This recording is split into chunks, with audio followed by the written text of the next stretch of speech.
Tadi Anda menyampaikan rencana-rencana perusahaan pasca rights issue ya Pak ya. Salah satu yang menarik juga mungkin boleh dibahas Pak terkait dengan Kertajati Pak, pembangunan di Kertajati dan juga mungkin apa saja yang akan dilakukan di Kertajati Pak, silakan.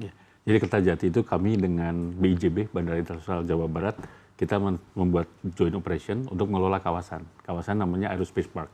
Ide kita adalah kawasan itu seperti Selatar di Singapura atau Subang Sky Park di Malaysia. Jadi pusat perawatan pesawat, manufaktur, semua yang berhubungan dengan aviasi. Ekosistem aviasi ada di situ. Nah, GMF masuk pertama sebagai tenan, nanti juga kita masuk dari hanggar helikopter dulu. Yang kita di Cibubur, kita pindahkan ke sana.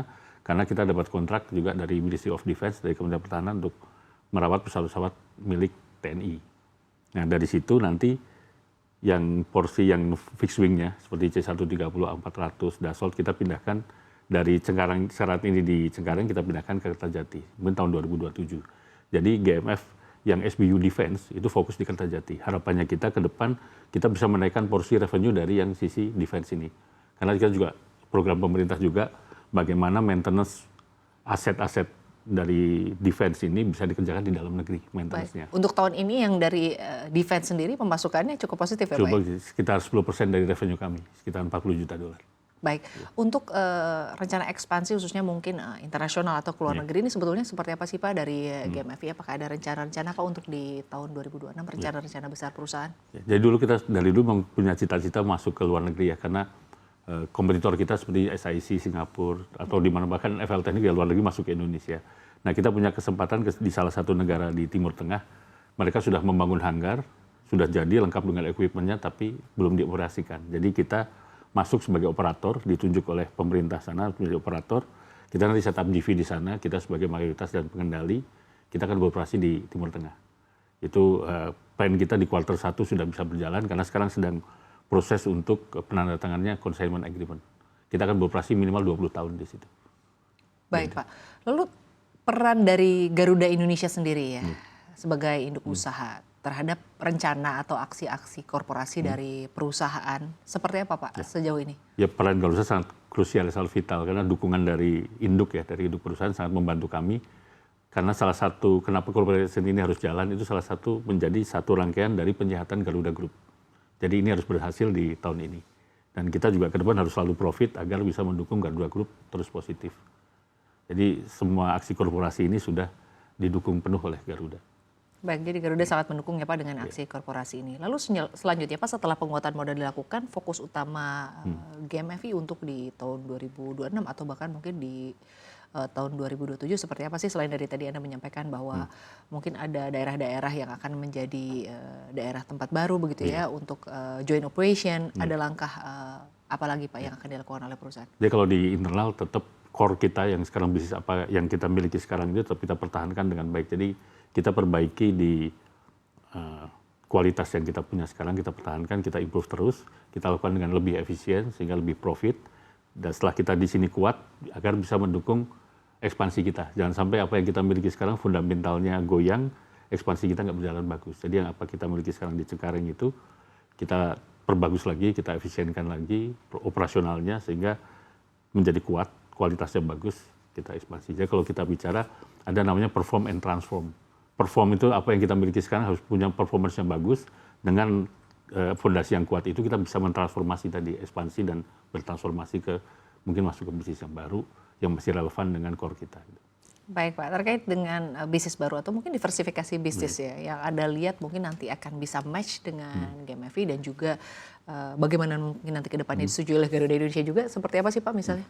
Kalau kita sekarang sebenarnya proyeksi transformasinya itu masih linear. Linear itu artinya kita membangun capability baru dengan existing customer. Jadi capability baru mungkin 787, Airbus 350.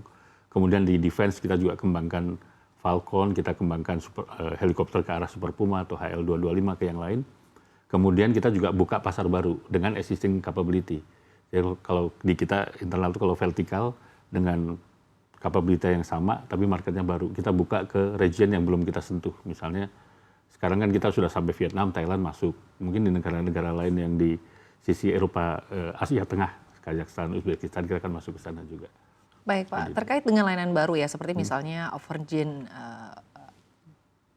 overhaul engine begitu, lalu juga ada komponen repair nih seperti apa sih Pak? Ya, memang tantangan berat sekarang di komponen dan engine karena di Indonesia ini kapabilitasnya semakin menurun sehingga ketergantungan dengan asing sangat besar kalau di komponen dan engine.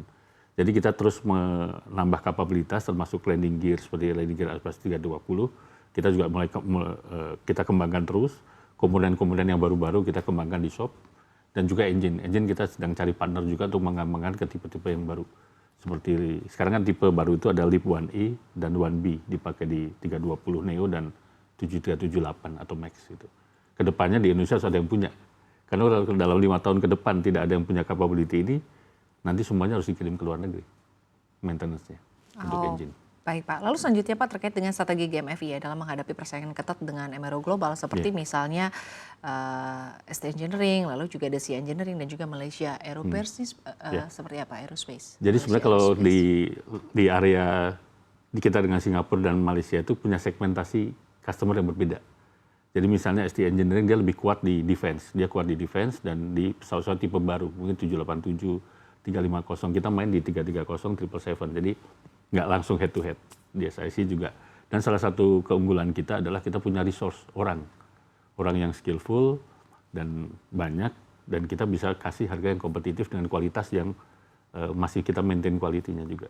Baik Pak, kalau kita berbicara mengenai talent dari Indonesia sendiri ya Pak ya, terkait dengan hal ini atau mungkin dari perusahaan sendiri melihat seperti apa sih Pak? Ya, talent kita menurut saya sangat berbakat di Indonesia. Resource-nya ada, berbakat dan diakui juga di luar. Karena juga kita lihat di negara-negara lain juga talent kita itu sangat laku juga di luar negeri ya. Berarti artinya kan mereka mengakui juga kemampuan dari talent di Indonesia gitu. Karena Indonesia itu sekarang menjadi salah satu tujuan dari MRO global untuk mencari talent. Baik Pak. Lalu selanjutnya Pak, harapan Anda artinya untuk ke depannya ya seperti apa kalau kita berbicara mengenai bagaimana pemangku kebijakan juga turut menentukan kisah sukses dari sebuah perusahaan ya seperti misalnya GMFI itu seperti apa? Jadi kalau kita bicara MRO memang permintaan kita ke pemerintah satu, kita memiliki regulasi yang sama dengan apa yang dilakukan oleh negara-negara tetangga. Misalnya negara tetangga teksnya biaya masuk tidak ada, untuk MRO di kita juga tidak ada. Yang penting sama. Kalau kita regulasi kita lebih ketat atau finansialnya lebih berat buat kita, susah kita untuk compete dengan mereka. Kalau yang di defense tadi ada keunggulannya adalah selama di Indonesia itu ada punya capability, itu tidak boleh dibawa ke luar negeri. Itu sangat mendukung MRO seperti kami ini di Indonesia.